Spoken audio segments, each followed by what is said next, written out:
La demande de la science se partage en deux catégories.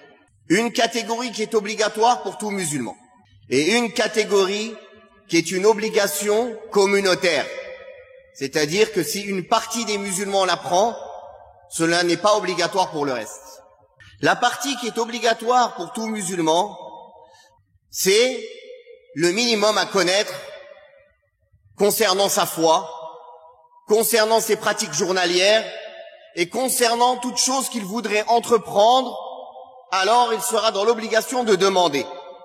L'imam Ibn al-Mubarak, rahimahullah, a été questionné sur le hadith où le prophète sallallahu alayhi wa sallam a dit « L'apprentissage de la science est une obligation pour chaque musulman. » Il a dit à ce sujet « Il n'est pas permis aux croyants de s'apprêter à accomplir une chose sans science.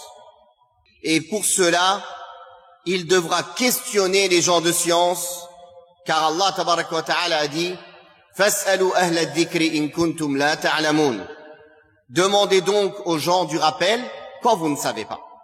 Donc cette science-là qui nous aide à concrétiser la servitude à Allah est la science la plus noble et la science prioritaire.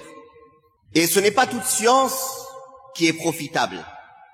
La science profitable, comme a dit Ibn Rajab dans son livre Fadlu ilmi salafi ala ilmi al-khalaf, la science profitable est ce qui permet de maîtriser les textes du livre d'Allah et de la sunna du messager d'Allah sallallahu alayhi wa sallam.